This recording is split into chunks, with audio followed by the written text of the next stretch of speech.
ug dinhi ning atong tulumanon. Inyong masayran ang kamaturan kay sa kamaturan.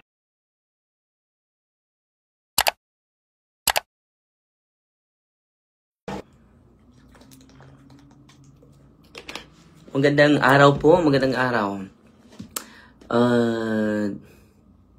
Kumusta po kayo?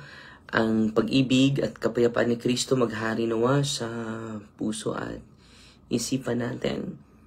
At greetings tayo sa mga kapatid natin na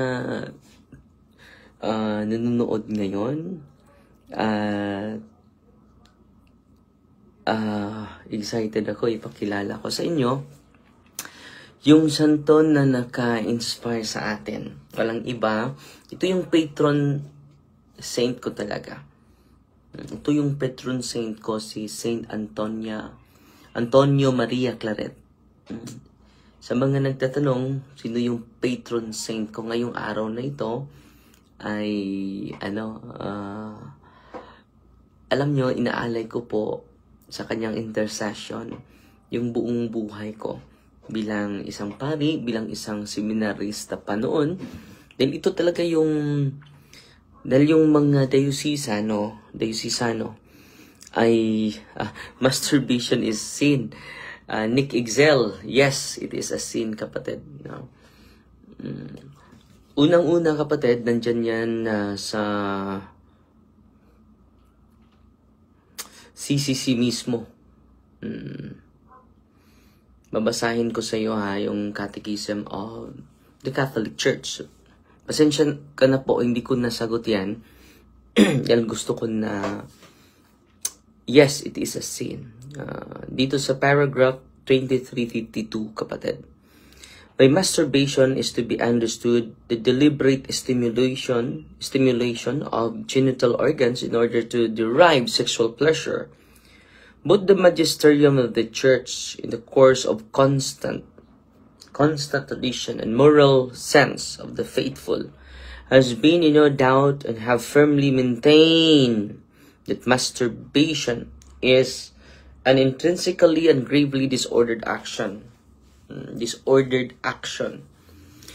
deliberate use of sexual faculty for whatever reason outside of marriage is essentially contrary to its purpose.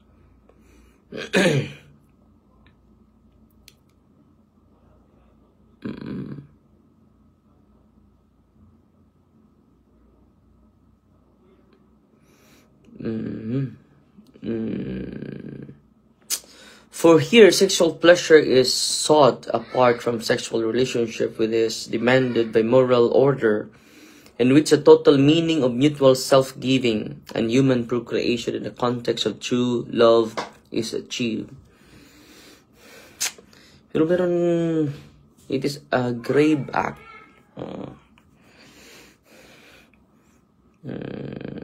Objective wrongness. Masturbation is considered intrinsically and gravely disordered because it misuses the sexual faculty. So it is a disordered igsoon.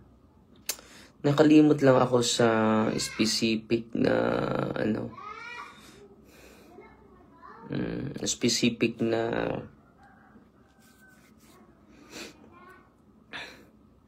sabi dito ni Saint John Paul II, chastity is not a negation but a joyful affirmation of love's true meaning. It is a victory of the person over instincts, a joyful self-mastery. Ang chastity, mga kapatid, it is a joyful self-mastery. So it is a grave disordered act, kapatid. Ang sinabi ng ating simbahan po. So it is a sin. It is intrinsically gravely disordered act, kapatid. So, bakit ko ba nakilala si Saint, ito yung alam nyo, nakabili ako ng biography ni Saint Anthony Maria Claret. At din sa seminaryo, hinikayat kami na Dahil yung mga dayosisano, walang spirituality na united. Example, sa Franciscan, di ba? So, yung spirituality nila yung Franciscan. Yung mga Dominican, yung spirituality nila ni Saint Dominic, di ba? So, meron silang model. Pero yung mga dayosisano, wala. Wala, no? So ngayon, inikayat kami ng professor namin na dahil yung mga diyosisano walang model na santo dahil wala naman tayong iba't iba yung natin wala tayong ideal na maliban kay Kristo. Gusto niya na meron kaming maging modelo na naging santo. So, accidentally, yung mga aklat sa library, i-dispose na dahil kapag outdated na, i-dispose na. Marami mga aklat doon sa labas ng sa Seminaryo Mayor po. Ako nito. So, maraming mga aklat doon na ipagbili na sa murang presyo. Nakita ko yung autobiography ni Saint Antonio Maria Claret. So binili ko ng mura lang, mga 50 pesos. At hindi ko pa nabasa, nilagay ko lang sa bookshelves ko. And then dinala ko ito sa SPEPOY. Yung SPEPOY, mga kapatid, non-academic year, kung saan i-expose kami sa iba't ibang uri ng buhay, different walks of life, i-expose kami doon. Merong i-expose kami sa farming immersion, fishing immersion, nakatrabaho ako sa Ayala, isang buwan lang, bilang janitor. At merong 1 month na sa SPEPOY, non-academic year po yan. So, walang academic yan. More on spiritual growth and knowing the self. So, ang objective niyan is knowing the self. Processing of the self. No? Isang taon yan knowing about yourself. No? So, yan po. And then, knowledge of the self. So, isa sa mga programa sa SPEPOY, 1 buwan po yan. Nandun lang kami sa bundok, nag-retreat. Walang ibang dala, kundi yung Biblia, Bible lang. Hindi magdala ng maraming mga bagay. Sa 1 buwan po yan. So, prayer, meditation, contemplation, yan lang yung gagawin namin. At isa sa mga October 23, 2014 po, 2012,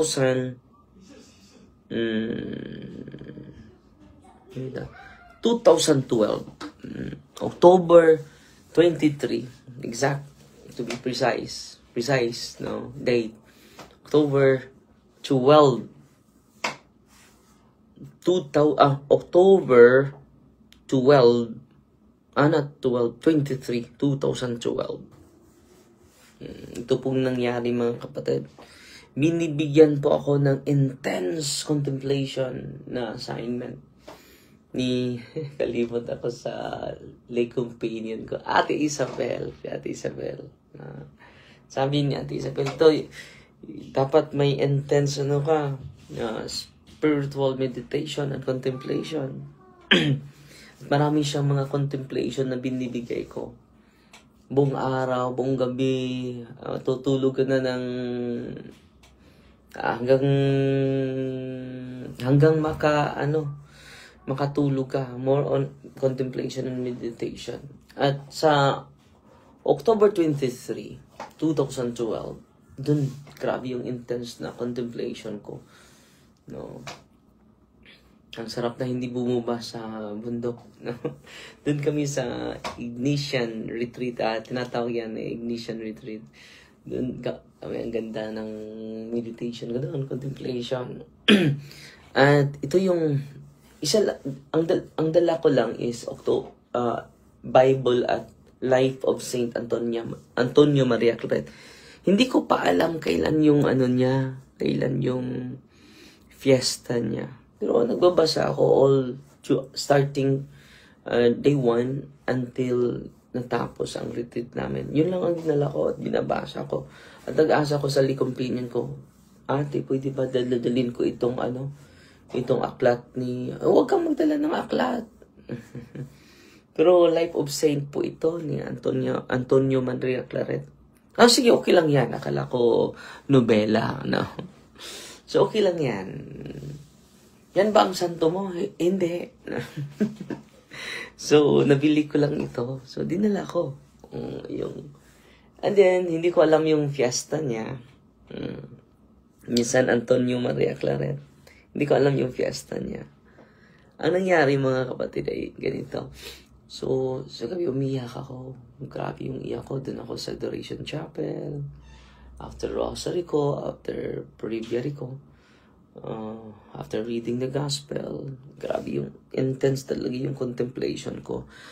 Not just meditation, but contemplation. So, October 23, 2012. At sinabi ko, so bukas, 24. So, sino kaya yung santo this coming, sino kaya yung santo sa October 24? Dahil grabe yung movement of the Spirit, no? Grabe yung inspiration, grabe yung encouragement, grabe yung guidance na natanggap ko sa October 23, 2012. At sinasabi ko sa gabi, sa October 23, wala kaming cellphone doon, no? Wala, bawal. So, sino kaya yung santo bukas? Dahil ito yung, ibibigay ko yung sarili ko and then siya yung maging modelo ko sa pagsunod kay Kristo. So, natutulog ako after sa pagtulog ko, pagising ko. Excited ako na titingnan yung ordo. Yung ordo ay, yun po yung guide ng mga pari. Sino yung solemnity ba ngayon? Memorial ba ngayon? No? Ordinary days ba ngayon? May anong season ngayon? Lent season, gano'n. No? So, yung ordo, excited ako. But before that, mga kapatid, before ko binuksan yung nagkumpisal ako. And then, nagdaos ng misa, yung seminarista pa ako nito, ha. So, excited ako after sa Mass, after sa Rosary, sa umaga, after sa contemplation, sa mga Psalm, sa first reading Psalm, and then sa Gospel. So, grabe yung, sinisibor ko ngayon yung feeling ko, grabe yung intense inspiration, intense guidance, grabe. Yung inspiration ko sa panahon na yon. At alam nyo, pagbukas ko sa ordo, alam nyo mga kapatid, si Saint Antonio Maria Claret. Kaya ngayon, fiesta niya ngayon. No? Siya po, ang isi-share ko sa inyo ngayon, dahil fiesta niya ngayon. Siya yung isa sa mga favorite saint ko, maliban ni, maliban ni Mama Mary, maliban ni Saint Joseph, mga angels. Ito talaga yung isa sa mga idol ko na guide ko talaga sa paging seminarista ko hanggang ngayon. Naging pari ako. So, happy fiesta. Ngayon yung fiesta ko at Saint Anthony Maria Claret. Pray for the soul of Papa Lusing. So ngayon, isi-share ko po sa inyo yung nag-iisang favorite saint ko mula ng seminarista ako. So nagsimula yung devotion ko October 24, 2012. 12 na po. 2012. Ako nagsimula. So gayon din kayo, ma-encourage ko kayo na sagawa ng personal patron saint. At yung personal patron saint ko, fiesta niya ngayon. So, fiesta ngayon. Magkatay tayo ng baboy ngayon. Fiesta po ng santo ko ngayon. Okay? At salamat din ngayong araw na ito. Yung young clergy bibisita dito at sila yung magdaos ng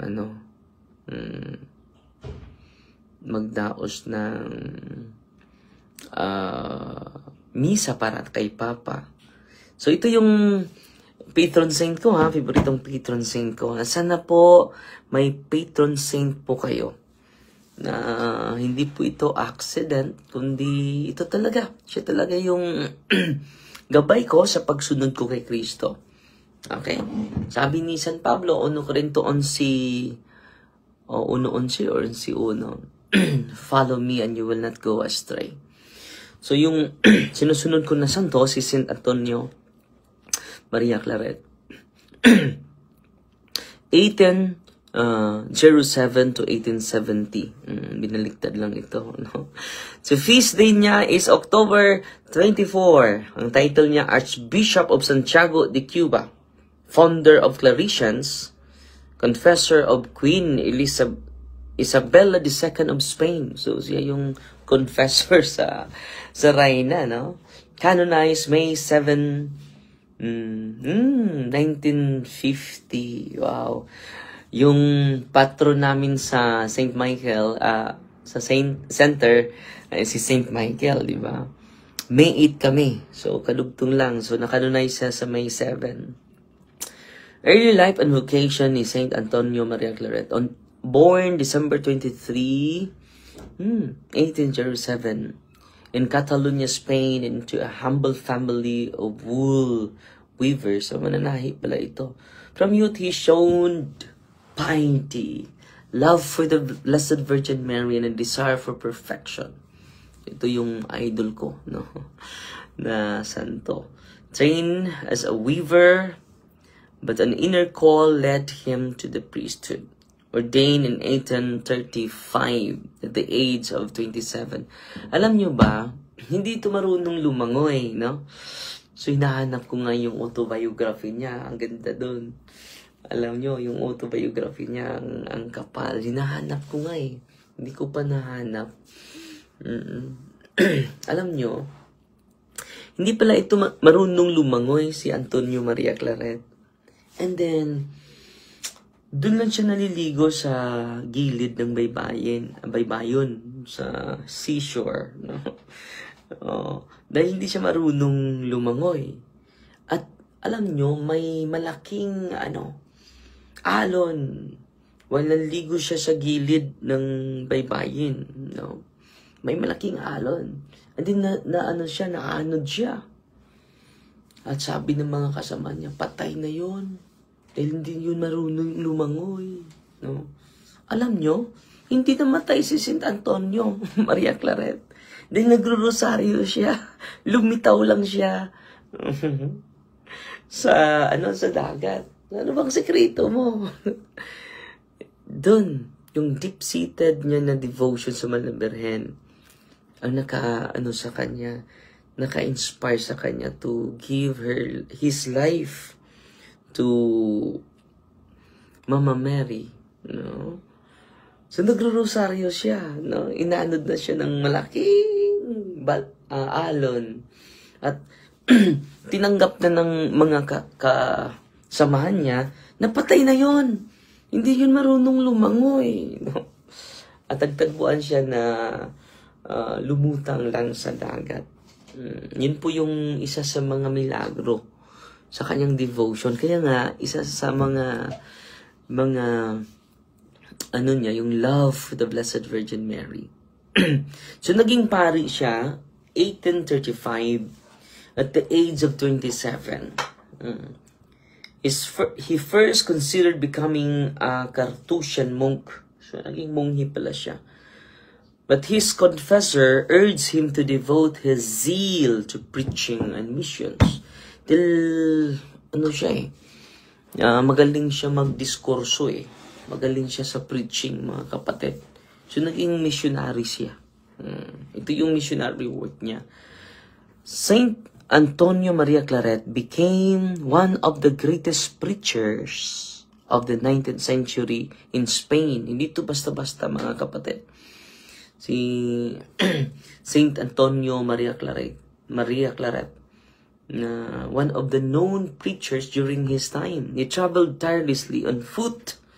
Grabe. Naglalakad siya na walang tsinelas, giving missions and retreats, preaching sometimes 5 to 6 sermons a day. Grabe. Hindi napapagod. His words had extraordinary effects. Hardened sinners converted. Maraming mga makasalanan na bumalik, converted. Families reconciled. Grabe. Thousands returned to confession. Grabe, libo-libo yung mga... Ito talaga yung ano ko. Wilfrida, Porca, pakigreet og happy birthday sa ahong manghod. Si Anthony. Salamat kay Igsoon Maria Detag. Patron saint, no? Si Antonio. Paris' life was renewed. It is said that people wept openly as he spoke about God's mercy and Mary's love. So, iyak yung mga tao. At nagtayo siya ng congregation, yung Claretian, in 1849. Hello po, Father. Always po akong nanonood sa mga video ninyo. From Tagapulan, Samar po. Si Krisha Villas, Pampanga. Salamat, Igsoon, ha. Hindi ko mabasa lahat, ha, dahil nari tayo sa buhay ng santo ngayon. Saint of the day, no? He founded in Vic, Spain, the Congregation of Missionary Sons of Immaculate Heart of Mary, known today as the Claretians. So, ang purpose niya sa pagtayo nito, to follow Christ in preaching the gospel to the poor under the protection of the Immaculate Heart of Mary. So, dito niya, maintindihan mo siya eh. Bakit grabe yung devotion niya sa Malambren? Bakit? Niligtas siya eh. Hindi siya marunong lumango eh. He also founded a religious library to spread Catholic literature. So, grabe, studious talaga itong idol ko. The Arts Confraternity of the Heart of Mary, several schools and workshops for the poor. Grabe, nagtatayo pala siya ng mga eskwelahan. Naging arsobispo siya sa San Diego de Cuba, appointed Archbishop of Santiago de Cuba in 1850. He reformed the clergy. So, empowerment of the clergy. Promoted Christian education, catechism. Fought against concubinage and slavery. Rebelled parishes destroyed by neglect. So marami siyang ginagawa, no? Busy ito siya. Founded the religious of Mary Immaculate Claretian Sisters with Venerable Maria Antonia Paris to teach girls, no? He was so loved that the people called him Padre Claret. So, grabe, iniibig siya ng maraming mga tao. Padre Claret, yung niya. Confessor to Queen Isabella II of Spain. Recalled to Spain in 1857, he became confessor to Queen Isabella II and her family, not as a courtier, but a prophet and reformer. So, grabe yung influence niya. So, hindi lang influensya niya sa simbahan, pati na sa political sphere, pati na sa political dimension. So, maintindihan niyo ako saan ako nagsimula, no? Inspired by my patron saint. Kaya nga may legal action tayo. At salamat sa Diyos, patuloy pa rin yung legal action natin sa vote buying. Hindi yan titigil, mga kapatid, no? As a prophet and a reformer. At ito talaga yung queen ang confessor niya. Not as an advisor, but as a prophet and a reformer. Hindi natin mababago yung sarili natin without the sacrament. Okay? So, sa mga nangumusta sa legal action natin, patuloy pa rin. Na-file natin sa Luway court. So, maghihintay lang tayo, no? So, ginagawa natin ito not because of revenge, not because of hatred, but because of justice, out of love, mga kapatid. Okay. Confessor to Queen Isabella II of Spain. The First Vatican Council, 1869, no? Ano pa siya? He encouraged Catholic renewal in kingdom and helped promote the First Vatican Council, publication of good Catholic books, missions and seminaries throughout Spain. So, tinatayo niya. So, hindi ito basta-basta. Miracle and extraordinary gifts. Gift of prophecy and reading of hearts. Grabe itong santong ito. Very inspiring. Claret was known to read souls in confession, revealing hidden sins, and consoling penitents with divine insight. He could foresee dangers, persecutions, and even political changes. For example, he predicted the fall of Queen Isabella II long before it occurred in 1868. And by location then, several witnesses, including royal attendants, testified that he was seen in two places at once, the same time. Especially while serving in Cuba and Spain.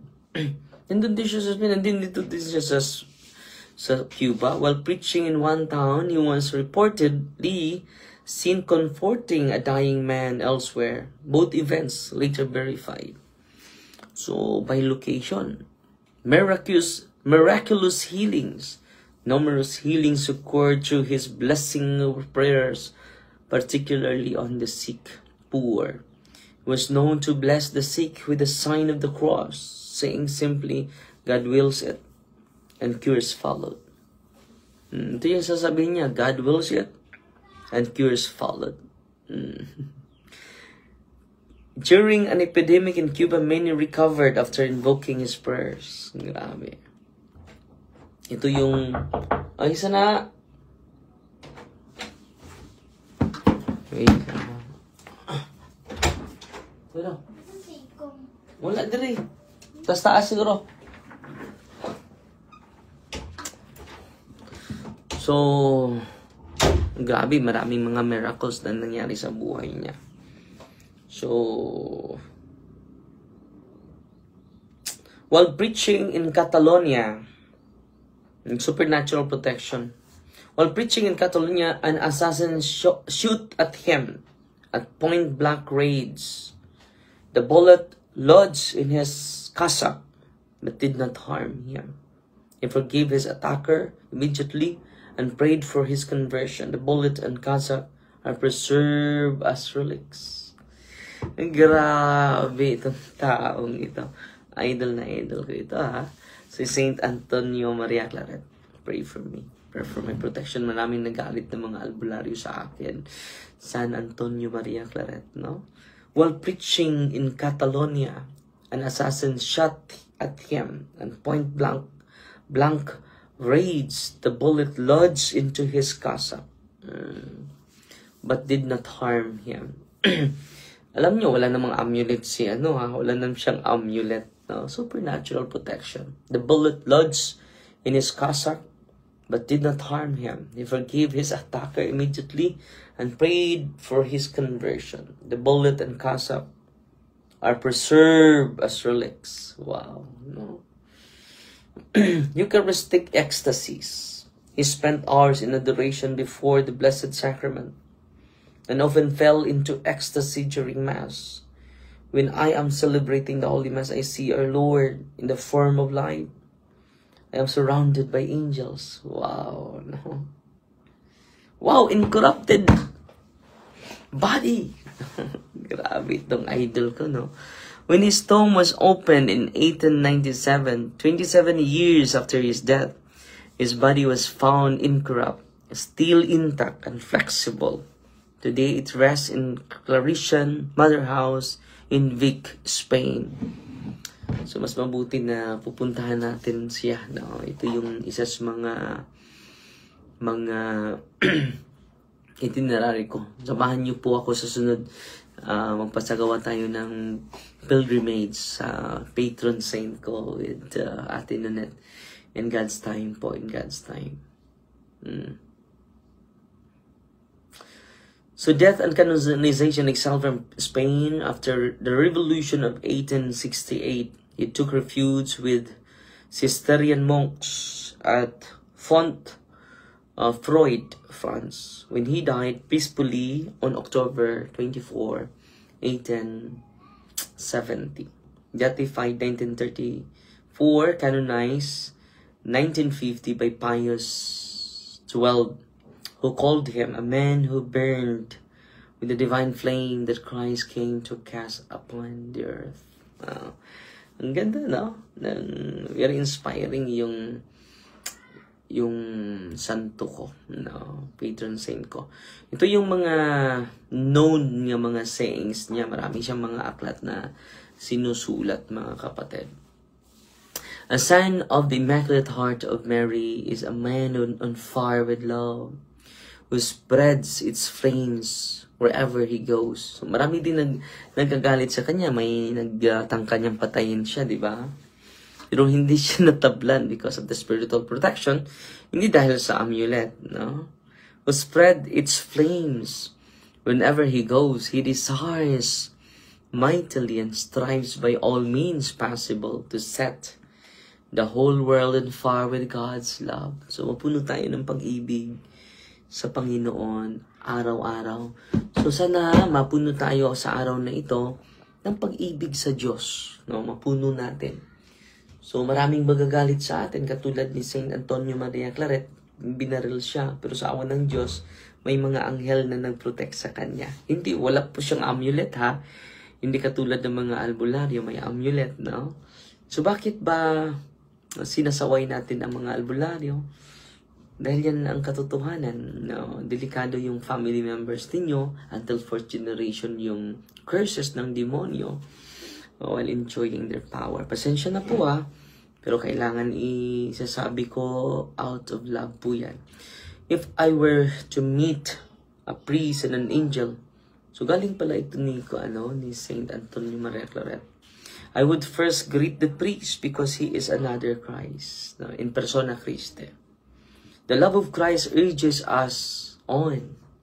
This is the love that makes us wake, suffer, desire the salvation of souls. So kaya nga, lagi nating sinasabi ang katotohanan. Maraming magagalit kay Father. Okay lang po yan. Dahil may sasagutin tayo mamaya. Okay? Mga alauna siguro, mga kapatid, sasagutin natin yung albularyo na personal attack, yung kanyang sagot. No? Pero yung atin is doctrinal po. No? The missionary who wants to win the world for Christ must begin by conquering himself through mortification and humility. Dahil grabe, no? Grabe yung kanyang sakripisyo talaga para sa evangelization. So, yan po yung idol ko, si Saint Antonio Maria Claret. My personal patron saint ko po. Pray for me always. Pray for me always. Pray for the soul of Papa. Ito yung prayer niya, ng kapatid. So, tatapusin natin ito sa prayer ni Saint Antonio Maria Claret, Ay idol ko.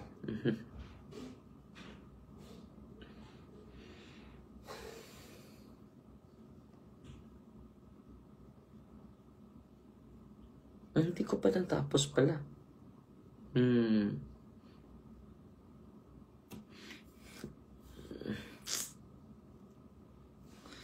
So, naglalakad lang siya, no? Wala pa mga sasakyan sa panahon niya, no?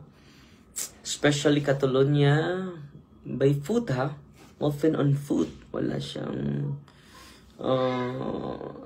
grabe talaga itong arsobispo nito.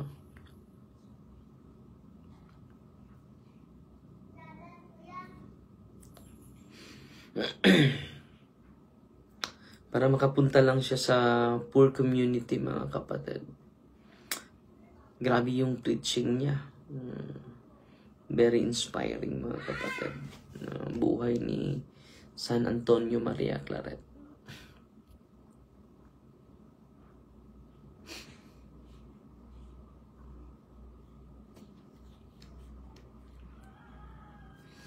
Oh God, ito yung ano natin, Father, the Son, the Holy Spirit, Amen.